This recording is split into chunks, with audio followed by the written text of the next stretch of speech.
zone, on the road to the Super Bowl. Every game on the schedule crucial, it take a toll. It don't matter if we at home or on the road. You try to tackle, I'll truck a sucker and take it soul. I'm staring at 4th and goal, gotta find an open hole. A linebacker just close a hole where I'm supposed to go. So now I'm thinking my centers are all pro, so I trust he can make a walk for wherever the ball go. Yeah, there's 5 seconds on the play clock. The crowd was loud, but they stopped. Now it's silent while they watch. They stand off in the red zone. All I see is red home. Watch me get this touchdown and this W and head home. Let's go, Cowboys Nation. Welcome into another edition of Cowboy Game Day Live, presented by Underdog Fantasy.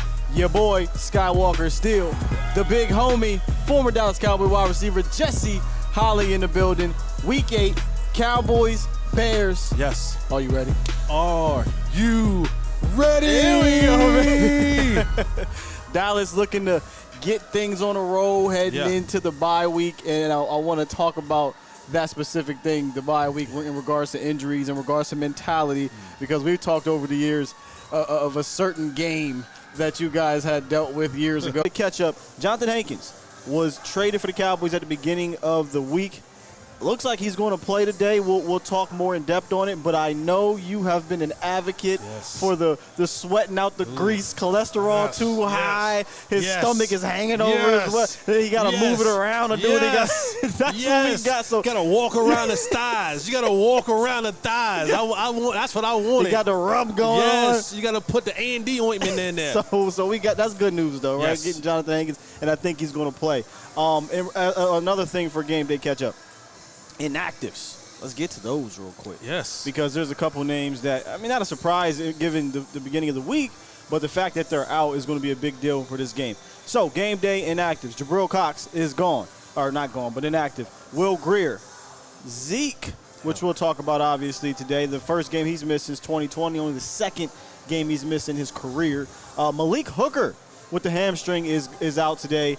Tristan Hill, Sam Williams, and where I want to pick this thing up with is wide receiver Noah Brown. Maybe one of the most underrated, guys who will be missed today. Obviously, we understand Malik Hooker and Zeke Elliott are the starters, but as a fellow wide receiver, a guy plays special teams. That's what some of the things that Noah Brown did. Your opinion on not having Noah Brown in this game today? The biggest thing for me, there's 2 points. One, we know that the Cowboys have really struggled on third downs. Yes. And when you take your third best receiver and you take him out of the equation, now that's one less guy that can help you improve on third downs. But what Noah Brown has always been, and more specifically a value asset to the Cowboys offense, is his blocking. Yeah. He's been one of those guys, big body guy, not afraid to go in there and dig out a safety, smash down on a defensive end, go get a linebacker. And now you're talking about not having Ezekiel Elliott, and you're going to use a lot of Tony Pollard and some Malik Davis. You don't have that receiver now that you can go in there and get that crackback block or that pin down block, so that maybe you can spring something to the outside for a guy like Tony Pollard. And most of the time when you have running backs who have 20-plus yard runs, 15, 20-plus yard runs, it always has to do with receivers blocking downfield. So not having Noah Brown takes away an option for you, a veteran option for you in the passing game on third downs, and also a valuable blocking receiver who will go in there and dig guys out so that can help you in the running game. And to be more specific about the blocking, he does a lot of that movement blocking, right? Like when they're coming down, crack blocking, they have a cool little package where they can do a lot of good things off of the play action, get Noah on a flare, get somebody coming behind. They haven't done it, in back-to-back games yet, but I figure that's something they're trying to set up for the year. And not having Noah, who does that? Yeah. I don't think it's CD. I don't think it's Michael Gallup. Is Guy it like Jalen Tolbert? Simi Fehoko. He's out. Oh, well, yeah, it's right. Yeah, he's out. On IR. Yeah, so, again, that changes up the dynamics. Maybe you use more tight ends now. Yep. But, that's one of the things that you got to look at in this running game and making sure that the things that you want to do and you've been good at, that you're still able to do those things, because the last thing I want Kellen Moore to do is I don't want Kellen Moore to go back to the glitchy Kellen Moore where now he's going, oh, we don't have Noah Brown. Oh, that's okay. We're not going to run the ball as much anyway. We're going to throw the ball 35 times a game. Yeah, this is one of those. Yes. No. Yes. We're going to talk about why you need to stick to this run here. Real quick. Noah Brown's out. Tolbert time or Turpin time? Ooh. Somebody's got to do it, right? TNT. Yeah. We need an explosion. I don't care who it is. Okay. We need an explosion out of one or two of those guys. So TNT, Turpin and Tolbert. Tolbert, yeah. You got to get something going with these guys today. And so we've been asking for the opportunity for Turpin to get into the offensive flow. And not on jet sweeps, not on bubble screens, but utilizing his strengths and his speeds. Get him the ball in open spaces and allow him to be the human joystick that he is. Yeah. You see the vision and you see that his ability to look at an open space and then navigate through that. You want to do the same thing on offense. You want to use those punt and kickoff return abilities at the receiver position. So don't ask him to do things that you would ask CeeDee Lamb or Noah Brown to do. No, allow him to be good at what he does. Get him the ball in space. Sometimes run 4 verticals and allow him just to run in the middle of the field, sit down, post up, throw it to him 8 yards away and say, hey, you got nothing but open space. Get it, turn up the field, get north and south, get what you can, get down, and we'll live with that and then build off that throughout the course of the game. I think you might get a mix of both. Because of what you said, they're not going to ask him to do some of the things that the other traditional wide receivers do, but the guy they should ask to do that is Jalen Tolbert. Right? Like, Jalen Tolbert hasn't played a ton. This would be a great game to get his feet wet a little bit more. He played in the first week or so. They got him some extra tick. Hasn't played since. But now he should have a little bit better understanding of the offense. He now has Dak Prescott back. He's a 6-week veteran now, right? He's a 6-week rookie as opposed to a week 1 rookie, week 7 week rookie, whatever you want to call it. But I think you should get a mix of those guys. Get some deep posts with Tolbert was good in college deep. If you don't trust Tolbert to run an under, if you don't trust him to sit at the hook spot right or run the dagger right, hey, young fella, just go. Right. Just go. Let me throw it up to you. But just kind of get his feet wet a little bit. He's been playing some special teams, but I think you'll get some of that Turpin too because we saw him do an over route last week. Yeah. Ain't throw it to him, but it was more so to be a clear out guy, and it worked. So I hope they go back to it, man. But and Sam Williams also out, Malik Hooker also out. Don't want to act like those aren't big deals. Because I think you're going to get Israel Mukuamu, maybe get some snaps at safety. And Sam Williams has been turning it up over the last few weeks, so that'll be a pretty big loss. I wonder if they use more Mike at the end. He's playing defensive end, so that doesn't really matter. Every snap last week he played a defensive end. Yeah, so who would take over then? Dante Fowler probably will get more of Sam Williams snaps. So instead of 15, maybe Dante gets 25 snaps today. Right, yeah. And and the thing with Sam Williams is this was a guy who was kind of coming on, played 12 snaps last week and was dominant in those 12 snaps. And we talked about it earlier in the year. These young guys, when you get to about Thanksgiving, early December, you want them to have that experience where they're not green behind the ears anymore. They're not surprised by the moment. They're not looking around saying, what do I do next? And so being that he's losing a game now, we can get more reps and build on that great game that he had last week because it's all about confidence. When you feel like you know what you're doing and you're going out there and you're producing, that right there allows you to be a better player. So being that he's out now, Dan Quinn dealt with it all year long. The Cowboys dealt with it all year long. Kind of next man up mentality. Who's going to be the next guy to partner with Micah Parsons and that crew and be a dominating factor in the game today? And the biggest name that'll be missing today, the only second game of his career, is running back Ezekiel Elliott with a knee issue. He got banged up last week with the hyperextension, came back in, did a semi-hurdle. It wasn't the traditional, the old school Zeke Jones. He was got up there. If it was a track meet, he would have tripped and fell over the hurdle.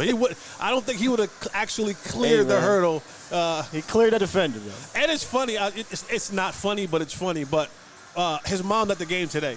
And she has a knee brace on, too. Oh, no. So it's like the knee issues are running in the Elliott family today. I bet you he really wanted to play. But with the bye week coming up, I figured that the coaching staff and Jerry, because it sounds like he has a lot to say about this situation, were probably like, let's give him a rest here.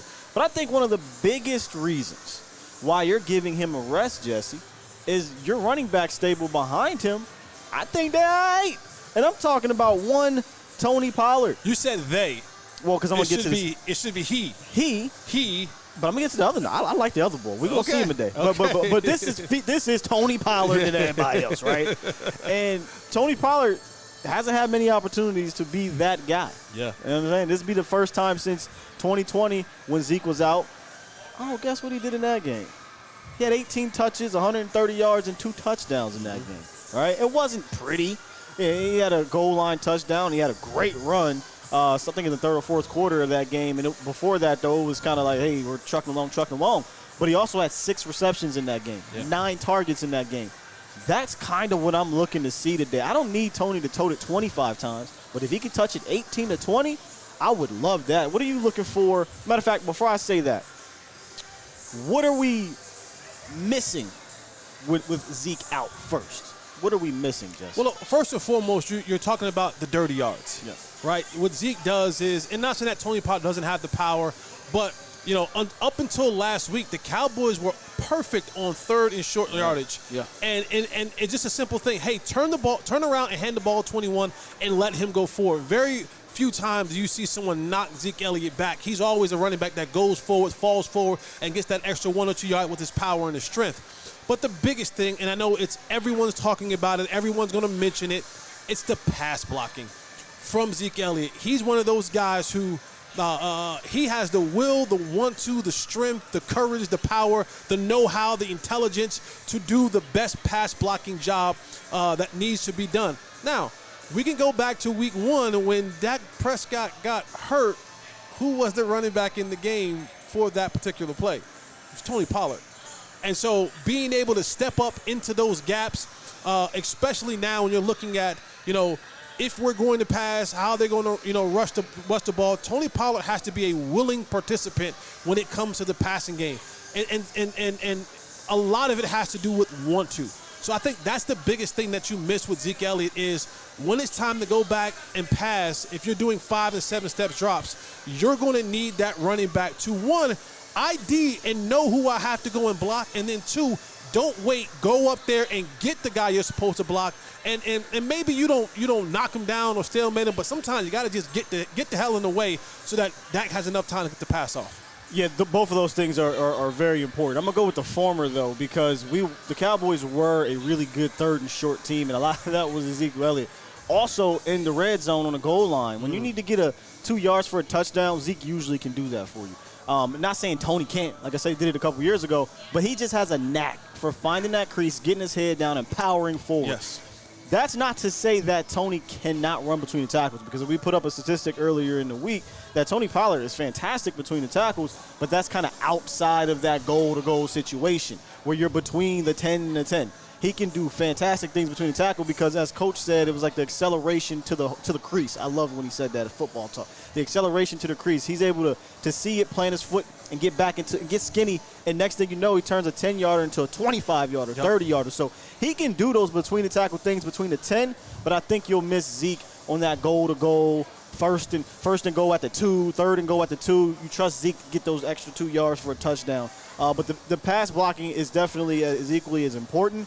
If you don't trust him as much in that manner, I say, well, then send his ass out for a pass because he can do that really well, and he can take advantage of linebacker on Tony Pollard. I'll take it all day. I think he should be featured more in the passing game today. And even when you look at it, we talk about goal line, but with a player like Tony Pollard, you sometimes may not even get to the goal line because he has the capability of breaking those runs open. Where Zeke sometimes he would get through the crease, and the term that we used to lose was slow to, fast through. It's the same concept of being slow to my hole, and then when it opens up, being able to hit it. And the thing that Tony Pollard does, he has that acceleration that when he gets through it, he gets on that second level so fast. And now, before with Zeke, it might have been an 8-10 yard play.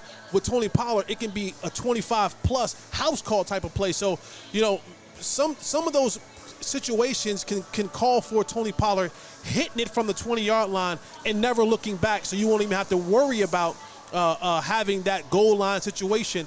But if you do, I think you can still get creative in how you're approaching the situation. We talk more about a lot of other teams when they do the eye candy, make things look different than what they actually are. Yeah. Get advantages for your offensive line so that now when Tony Pollard has to drive the ball in there, he's not diving into the middle of a bunch of 300-pound dudes. Maybe he's coming off the edge of that thing. There's ways that you can do it, but with his athleticism and his speed, the Cowboys don't have a ton of chunk yard plays. He's the guy. This year. He's the one guy that can now give you that. And with him having more opportunities in this game, look for the Cowboys to have more 20+ yard runs today. Yeah, he's got the most explosive plays on the team.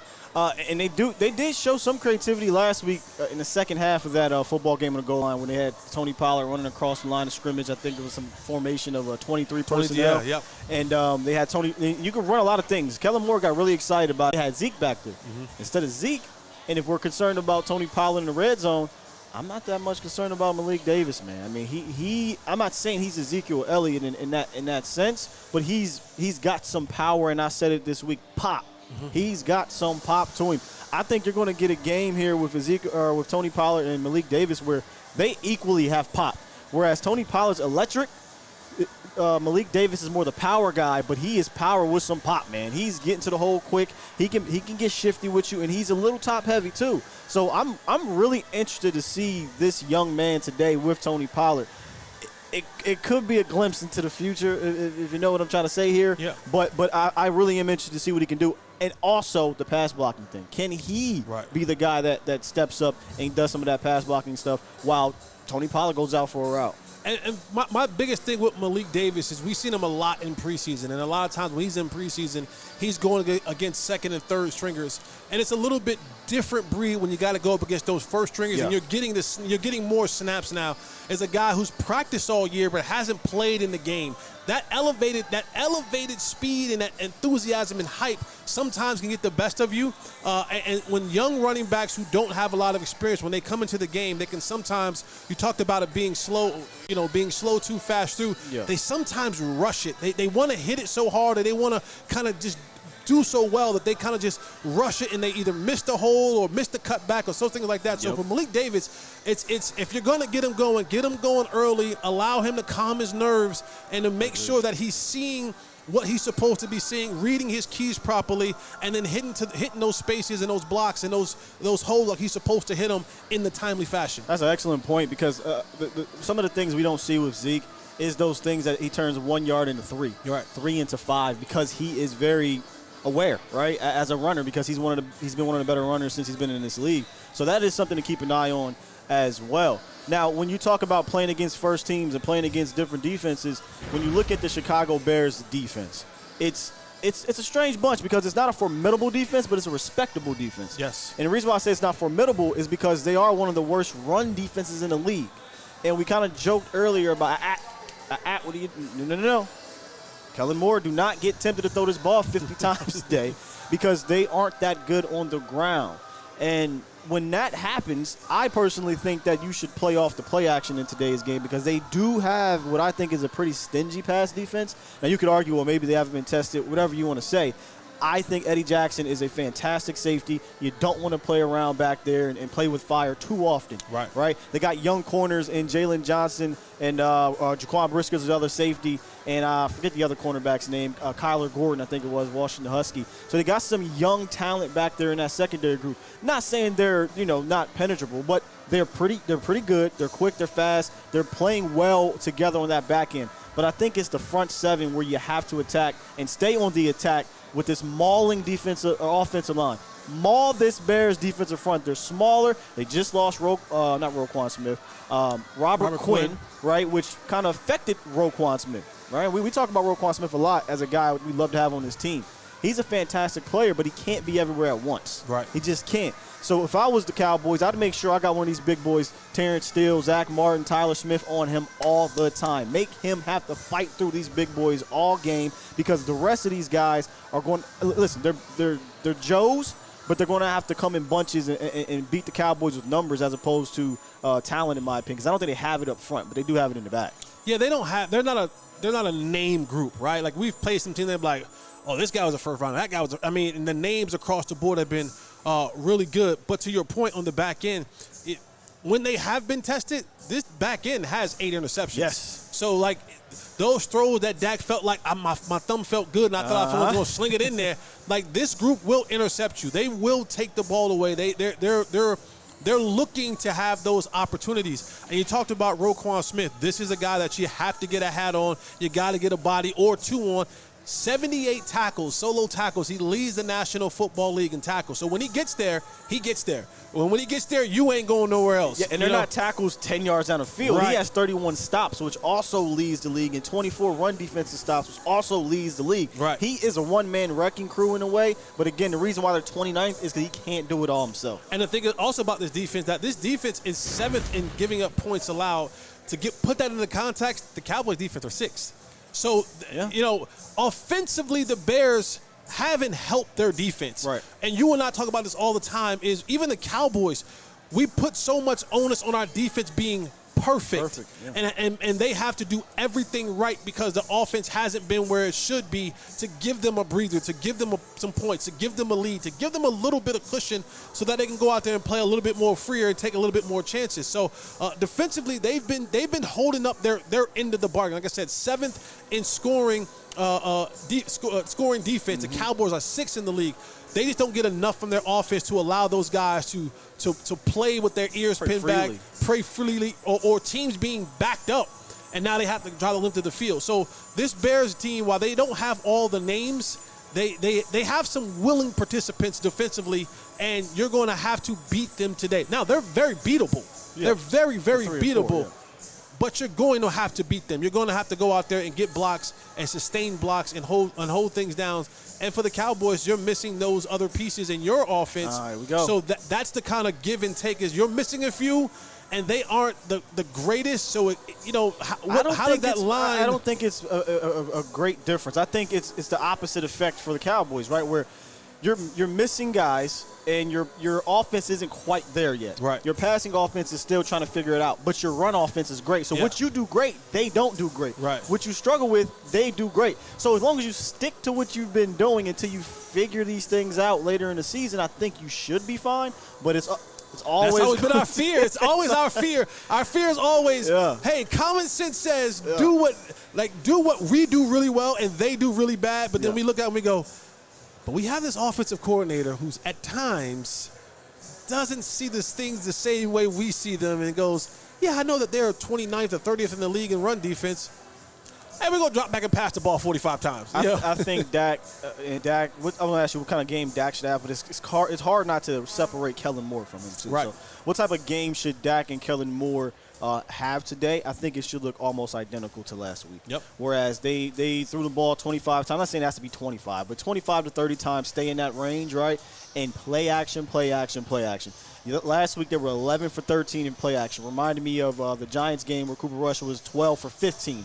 I think if you can stay in that 12 to 15, 16, 17 play action plays, you should be efficient. And that's what Dak was. He was 11 for 13, threw a touchdown, 100 and something yards in play action.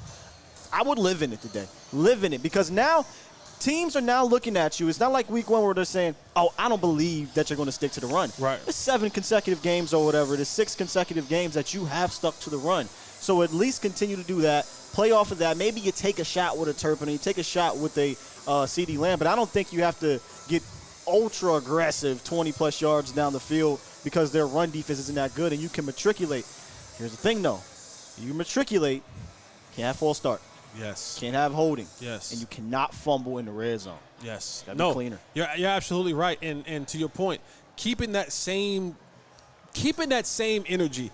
If you look across the landscape of the National Football League, if you remove Patrick Mahomes and Josh Allen, the league has been more of a kind of hasn't been a lot of scoring. It hasn't been a lot of scoring. Hasn't been a ton of 300-400 yards passer. Joe Burrow's kind of getting his things going a little bit. Passing's down this year. Passing is down significantly this year. So it's not like you're off. Like the whole league is kind of trending in this direction for whatever that reason may be. Maybe we'll do a deeper dive in that during the week or whatever. I got a feeling of what's going on. But, for what the Cowboys are doing in their offense right now, you don't have to get out of that. Like, it's not like it's a deficiency. No, continue to be a run-first team, play action pass, take the 10-yard completion, take the 8-yard completion, and like you said, matriculate the ball down the field. But when you get into those third down situations, you got to convert. You have to convert those as much as you possibly can, because you're not getting the big splash plays like you did in the past when you get 20, 30, 40-yard plays down the field.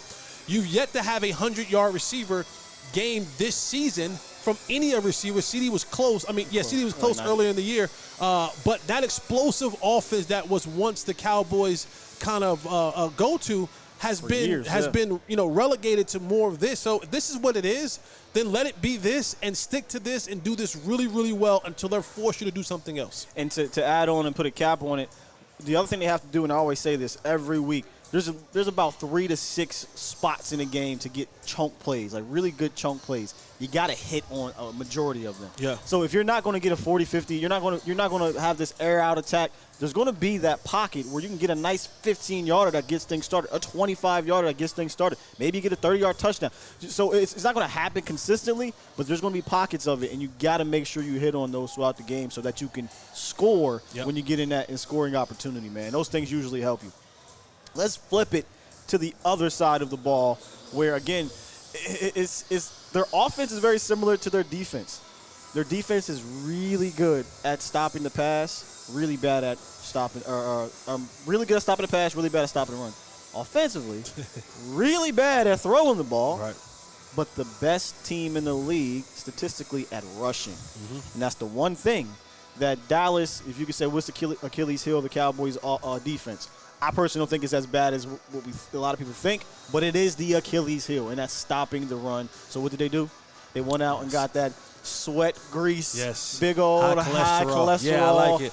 Defensive tackle Jonathan Yes. Hankins, who looks like he's going to play today, Jesse. So Cowboys defense against that Bears offense, which is led by Justin Fields. Yeah, and when you add when you add Jonathan Hankins to the mix, I don't foresee him playing 25 snaps. No. And he shouldn't. He should be a guy who plays somewhere around 12 to 15 snaps on those early rundowns. Now, what the Cowboys have to be mindful of is go back a couple weeks when we played the Philadelphia Eagles, when you use Jalen Hurts in the run game. They're coming off a short week, so they didn't have a lot of time to prepare to add new wrinkles. So for the Bears, they have to go out there and do what they do really, really, really well. So you're going to see some of the RPOs. You're going to see some of what you saw last week against the Patriots, where they basically had the ball to Justin Fields and said, hey, student body right, student body left. This is what we're going to do. And Justin Fields, he rushed the ball last week 14 times. That's a career high. The week before that, he rushed the ball 12 times. Yep. So in the last 2 weeks, he's had his career high and his second career high in rushing the football. Guess what you're going to get today? A whole lot of Justin Fields rushing the football. So what does that mean? Cowboys defensively, you have to be assignment sound. One of the biggest things that the Cowboys have found themselves doing this year is the sack party. Everyone wants to get to the quarterback. You hear the sounds of the sideline. You hear the guys in the interviews. You hear them on social media.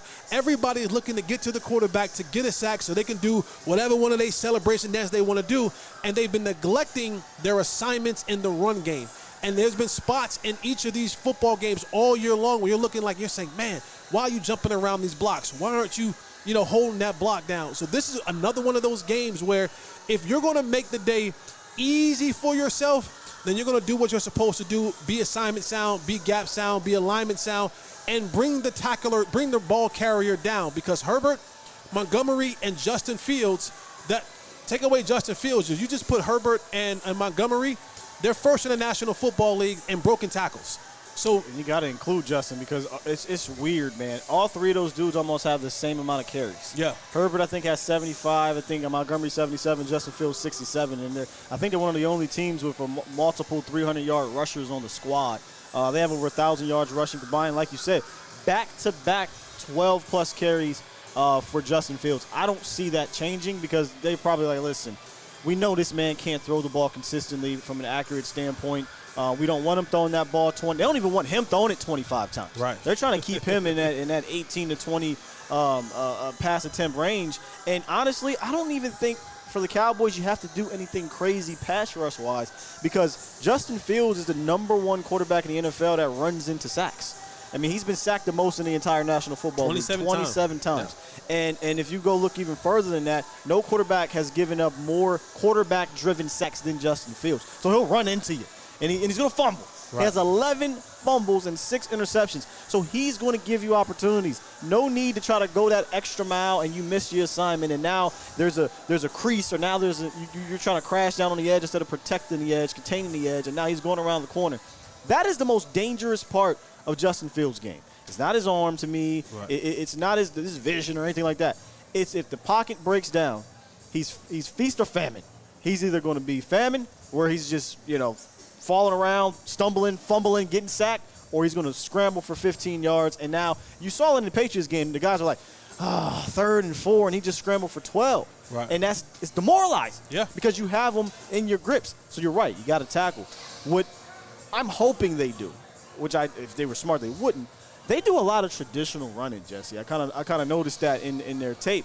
They'll get a fullback, and they'll do an I formation, offset I. They'll do some stretch stuff. I say, do that, please. I walk them. The Cowboys play great with that type of stuff.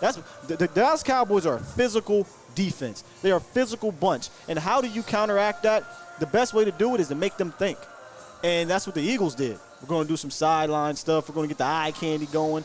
Even Washington did that in the first half. They get the eye candy going, got a tight end coming here, wide receiver here, and it just makes you pause for a quick second, makes that defensive tackle pause, makes that linebacker pause, and then you get a lane. Right. I've seen Chicago do multiple different versions of rushing. They've done the traditional stuff, which I walk them, but they also do some of that eye candy stuff. And that's the one thing that's the biggest thing offensive or defensively that concerns me is can you remain disciplined? Can you not get tricked throughout the entire half or game to the point where these boys are staying in it because they're just popping off a 10-yarder, popping off a 15-yarder, and the game is 6-12 or 6-9 because they're stopping you from scoring. You don't want that. You want them to get out of that. And the thing that's critical, if you go back to the Philadelphia game, who was the leading tackler of that game? Safeties. Malik Hooker. Yeah. And safeties. Malik Hooker's not playing today. So when you're talking about this is one of those games where you have to now play 11 on 11. Most of the times you're playing 11 on 10 because the quarterback's not he's a runner, but he's not a runner.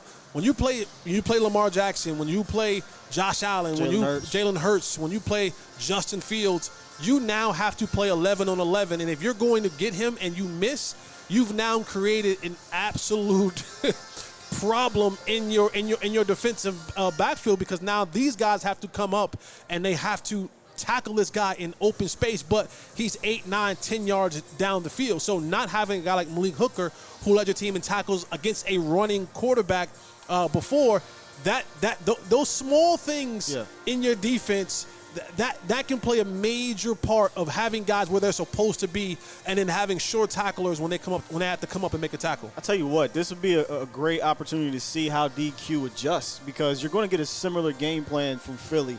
They're not as good as Philly. I don't think their scheme is as good. Philly has done a great job. Their offensive line isn't good as Philly's. No, yeah, but they've done a great job of having like 3 different plays within one off of one read. Mm-hmm. They can have 3 different options. It's beautiful how they work it. I hate it because it gets the Cowboys, but it's great how they do it. I don't really see that type of IQ or that type of cohesiveness in regards to this Bears offense, but it's going to be interesting to see how Dan Quinn adjusts. And we got a taste of it already, so now Quinn has film. Okay, how can we beat this? I want to ask you, what do you think they should do? I don't know if that's in your head. Me, I was joking around a few weeks ago, like, hey man, if you gotta hit Jalen Hurts and you get a penalty, you just hit him and get a penalty. I want you to fill him. I was joking, but the more the game went on, what I say? Oh man, Jalen Hurts don't look like he want to run the ball. Yeah, he was getting a little shook. Take that, do it today. Hit Justin Fields every single time. I mean, it might sound easy. I might be making this simple. I don't know. I'm not a defensive coordinator. But I feel like I'd have one guy, a goon. Your job is solely, I don't care if he hands the ball off, hit him and hit him hard and drive him into the ground because he's not a passer. So you can't get that penalty. Make him not want to carry that ball and make him not want to run that play ever again. Yeah, the one goon that you had who would do that without old Sam Williams. The one guy who would do that without, you only had to tell him. He's like, I'm going to do it anyway. Yeah. He's not playing today, but you're absolutely right. But I think this is the biggest part about having a guy like Jonathan Hankins come into this thing, push that pocket. Because he's going to be able to push that pocket. He's going to command 2 blocks. And now what does that do? That frees up your linebackers, Anthony Barr. That frees up Leighton Vander Esch so that they're not having to fight. They gotta shoot it, though. I know, but this is the time. This is the time when you get a guy like Hankins who's a good two gapper, right? So he can boom press that pocket and kind of be here. And now they got to put double teams on him on either side. That allows your linebackers to now free flow. They just got to do it. They have to be and have the mindset of we're going to get this guy. And to your point, we used to always say, touch him. Make sure he feels you every single time. And sometimes you got to play through the echo of the whistle. People say play to the whistle. Play to the echo of the whistle. Yeah. So touch him, make him feel you. When you got an opportunity to hit him, and make him second guess himself of like, you know what? By the third quarter, I don't want to take two more of these hits. I don't want to take too much more of this punishment. But the one thing that I am extremely confident in that other teams just don't have, I know they put up 33 points against the Patriots, and outside of Matthew Judon, no one has a Micah Parsons. And I think that is... With all due respect to Judon, he ain't Micah. He ain't. And not many teams have that. So the ability for the chase down, the ability for, because he does get very loosey-goosey with that football when he's running around. And it's so difficult from an offensive lineman perspective when you have no idea where your quarterback's going to be. Yep. Right? It's like when you're Tom Brady or Aaron Rodgers, you, as a lineman, you kind of know he's going to be in that pocket, ain't looking to run.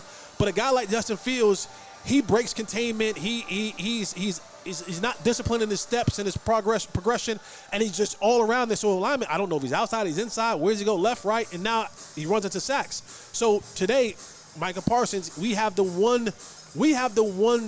de facto player on our team. No matter where he goes, Micah Parsons can run him down from anywhere on the field. I'll go even further.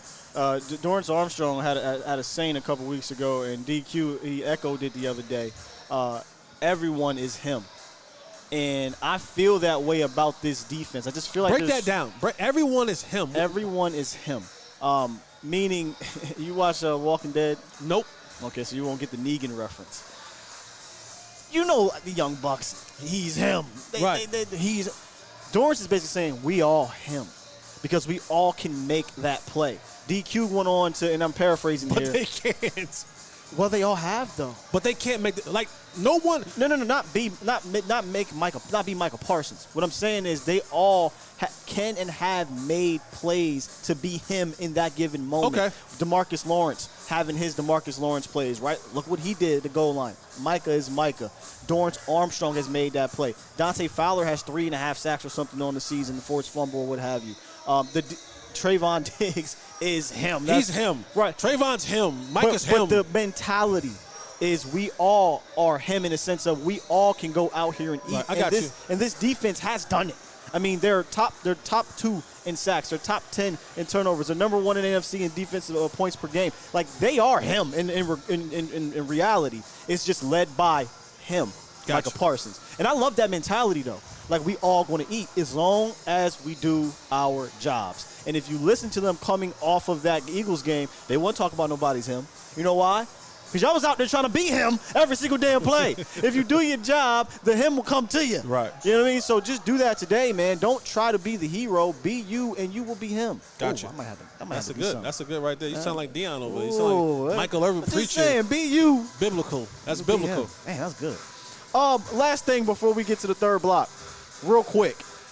Deron Bland's going to get his second start of the season, and for Jordan Lewis. And I think Kelvin Joseph is going to get some snaps today, man.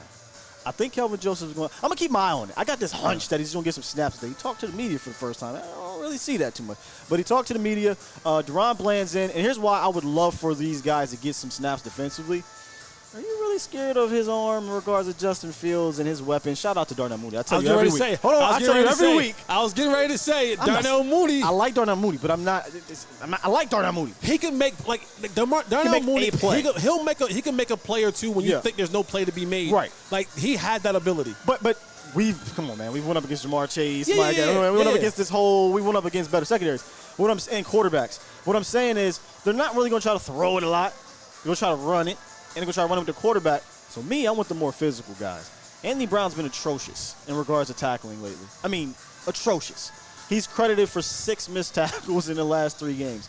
Bro, you can't do that against a running team, man. Right. You just can't. So that's why I got this hunch that Kelvin Joseph will play a little bit. I don't know if he will or won't. I just got this feeling, man. Yeah, I mean, if he does, I'm not as confident as you in Kelvin Joseph. Really? I'm not as a defender. He's done a great job on special teams, but what about just this game?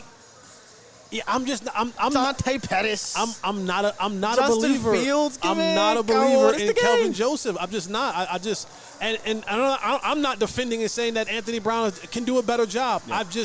When he's gotten the opportunity to go out there and play, he hadn't shown much either.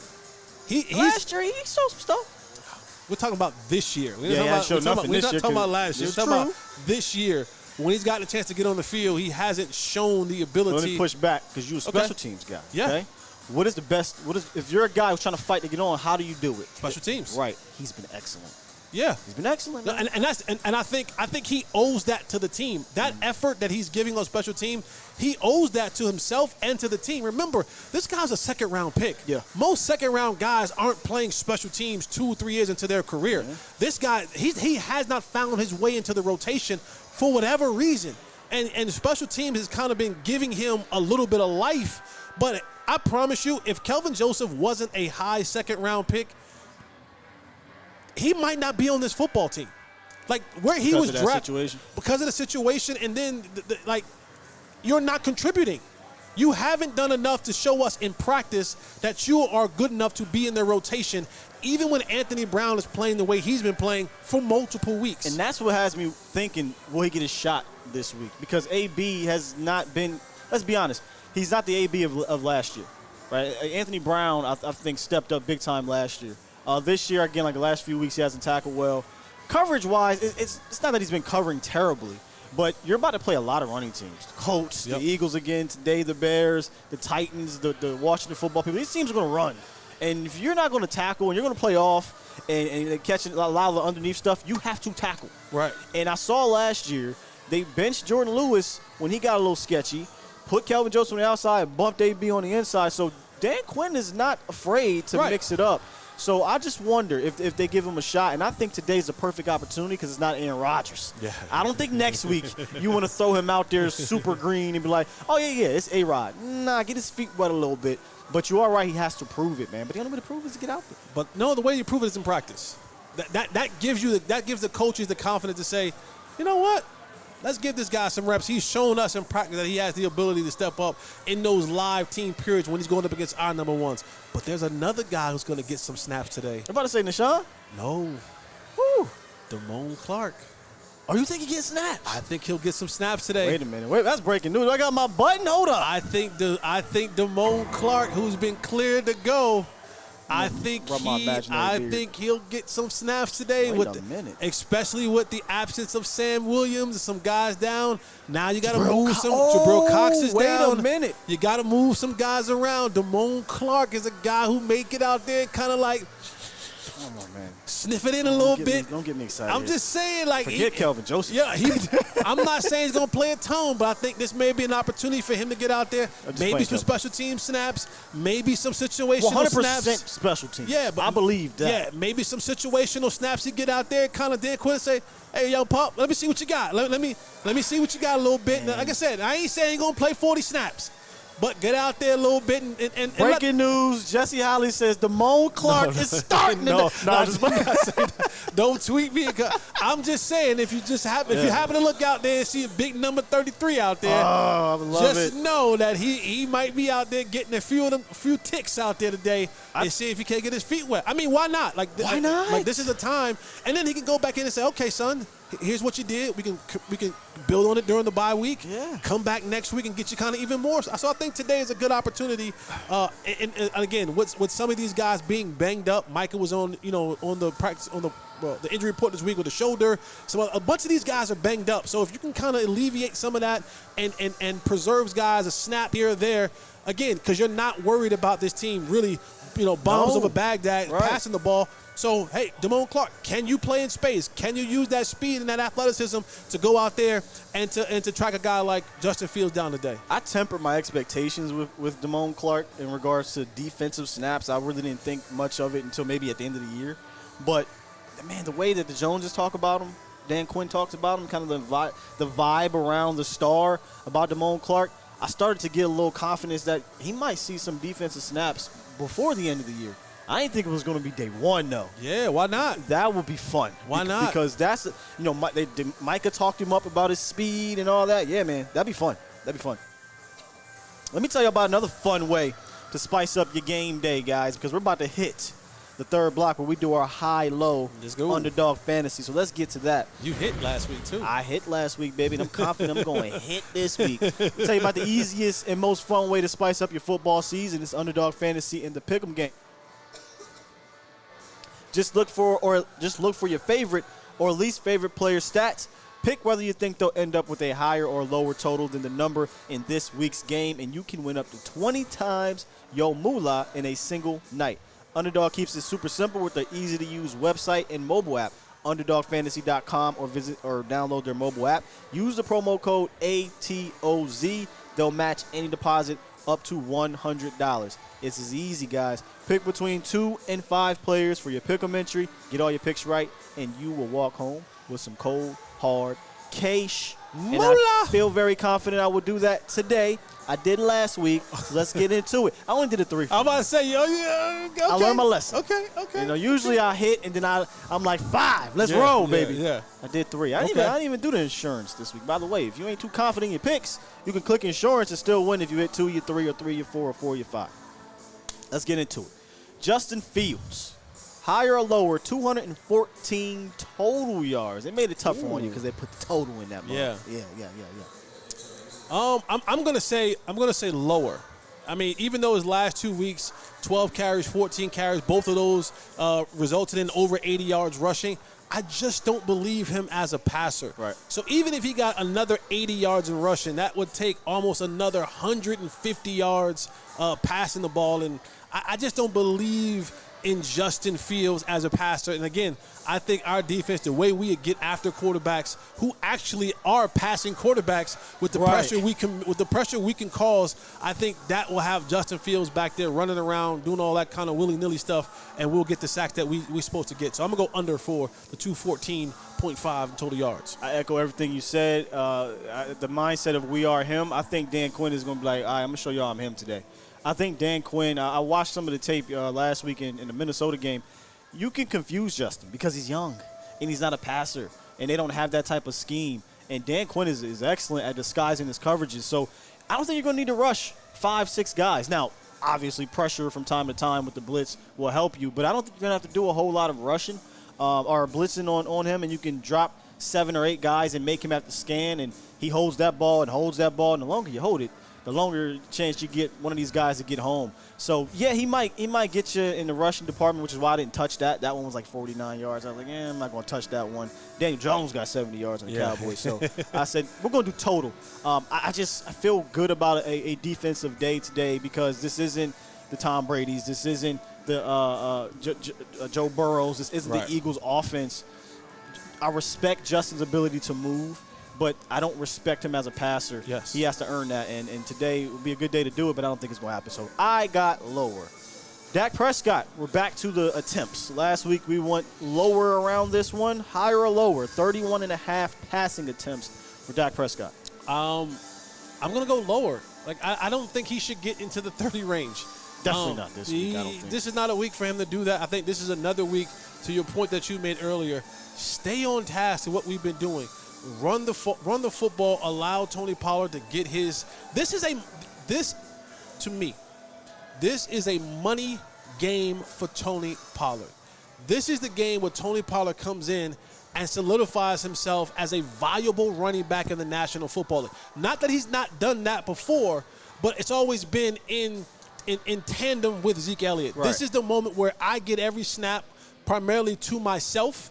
And now I can show you the magnitude of what I am as a player, and stick my nose in there and pass blocking, get the tough yards, get the big plays, catch a few passes. I think this is one of those games that he'll be able to go back on when he comes to the table with Jerry Jones and them and go, hey, his contract here. He'll go, hey, remember when we played Chicago? Mm-hmm. You saw the total package of Tony Pollard. This is why you should either pay me or I'll go somewhere else to get my money. So I'm going to go. I'm going to go under. You're going to go under on Dak, but yes. That sounds like you're going to go higher on Tony Pollard, 79.5 rushing yards. Yes, 79.5. Yep. Yes. This should be one of those games where Tony Pollard is somewhere around 125 yards rushing today. Like, he should have that 125-yard rushing. He should have 4 or 5 passes. I mean, the screen game should be in play for him. Everything should be in play for Tony Pollard today and allow him to exploit this defense from sideline to sideline. Run him on the edges. Run him in the counters. Run him up the middle. Get him out in space on screens. Allow Tony Pollard to utilize every single bit of his strengths, and that's working well in space, working well on the edges, using that burst and that speed. So it's under for me on the Dak Prescott 31 pass totals, but it's definitely over or higher for me on the 79.5 yards rushing. I'm with you on that, and as you were talking, I was thinking about a very interesting trend. I guess it was trend 3 times or 2 times? 3. Let's go with 3. So we're not at a trend just yet, but they could make it a trend. And listen to this. Whenever there's been an injury to a specific unit, and I'm talking about the tight ends, let's say tight ends, there's been more of a game plan to get them involved the next week. When Dalton Schultz was out, you had the 2 young I love these guys, man. Ferguson and Hendershot, man. I can't wait to see them with the future. Against the Giants, they were featured. They got about 8 targets or something like that. They had a couple big plays in that game, and they helped win that game. Against the Philadelphia Eagles, Dalton Schultz is not available. They go out there and they get those guys involved. I wonder if Ezekiel Elliott being out, that Kellen Moore goes and says, okay, we have to involve Tony Pollard more, and not just running, but in the passing game, because you did say collectively. So you said 4 catches or something like that? Yeah. I think that could be bare minimum, man. I have this weird feeling that TP may be involved more in the passing game today than he's been, and he's been embarrassingly low in regards to targets. He has 11 receptions right now. That is ridiculous. And Noah Brown's not playing. No, Brown's not playing. Tolbert, we don't know what Tolbert, is as a receiver just yet. So let's take our most experienced guy, one of our most experienced guys, and use him in the passing game as well. Yep. So I got higher on TP. TP could get 80% of that in one run. He's done it multiple times this year, or at least half of it in one run. And then same thing, like I said earlier, y'all, Dak Prescott under 31.5 passing attempts, because just keep along with what you're doing. What you do best is what they do worse. You don't need to really go into the 32-plus range and throwing the ball, man. So we got a few minutes till kickoff. Mouse in the house and predictions, Jesse Allen. I think for me, the mouse in the house is this Bears offensive line. With Justin Fields back there, he at times makes them worse, if that makes any sense. Yeah. Because of the way that he runs around, and, a lot of times he holds the ball the most. He holds the ball at 2.6 seconds per pass. It's longer than that. That's a long time for an offensive lineman to be able to hold blocks. And when you think about the pressure that we create across the board, the I'm him, everybody is I'm him, right? Yeah. So they create pressure all across the board. Micah is kind of the leading catalyst of it, but this offensive line is definitely ripe for picking because of the way that the quarterback is inconsistent in where he's supposed to be in his drops as a passer. So for me, the mouse in the house is this defensive line against the Bears offensive line. I got a first today. I'm going to go with the quarterback, Justin Fields. We're on the same. We're on one accord right now. Yep. So yours is the front. Yeah. Mine's the guy that's getting the ball after they hike it. And it's Justin, and it's not because I don't think he's talented. I like Justin Fields coming out, and he's still a young guy, but that's part of the reason why I think he's the mouse in the house. Dan Quinn is a defensive coordinator savant, right? He is so creative, and these guys know what they're doing up front. Yep. And then it's coupled with knowing what they're doing on the back end. I just think Justin Fields is about to see a defense he hasn't really seen, and that's no offense to the Niners, right? But that's week 1. And it was a monsoon. And it was a monsoon in that game, right? And you can say, well, Sky, what about Bill Belichick in that Pats defense? That ain't this defense. No. This ain't 2004. That ain't this. That ain't and this. Ain't that. And this ain't that. Yeah. So I think he's the mouse in the house because I think Dan Quinn is him, and he's going to prove that he's him today by confusing him up front, confusing their protection, confusing them on the back end, and they just don't have enough weapons. So it's going to be a lot of screens, a lot of him running. So they have to be able to stay physical up front, keep them behind the chains, and they better hit early downs because you get to 3rd and 8s against the Cowboys. Good luck, as my guy would say. Yeah. Your prediction for the game? Yeah, for me, quick keys to the game for me is 3rd down on both sides of the football. The Cowboys offensively, you got to be better on 3rd downs. You're 30th in the league right now on 3rd downs. You're missing a couple pieces, but you got to convert. You got to be able to put some chunk plays together, convert on third down, wear these guys out. And then defensively, you just mentioned it. While we think that there's a mouse in the house on the offensive line and the quarterback, when you get into those 3rd and 6, 7, 8 situations, you got to account for Justin Fields. And so if you're going to get off the field and give yourself an opportunity to rest defensively, you got to attack Justin Fields and get him down on third downs and not allow him to get out there and use his athletic ability. So for me, if we can do well on third downs on both sides of the ball, offensively and defensively, this will be an easy win. I got 24-10. Cowboys win, heading to the bye. We ain't talking about that either. But heading to the post game. Yeah, and heading to the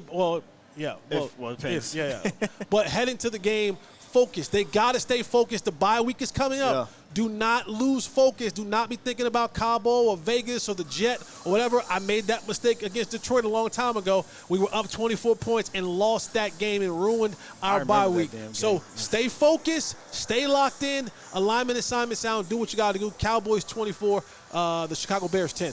Yeah, I have here for the keys of the game. Shake, rattle, and roll Justin Fields. Maul the Bears front with the run game.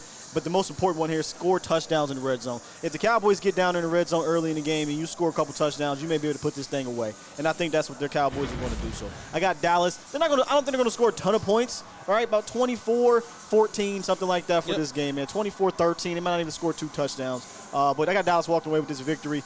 Take care of business. That's what it is. All right, Cowboys Nation, we will check y'all out halftime. Jesse Holley, Skywalker Steele. We will see y'all later.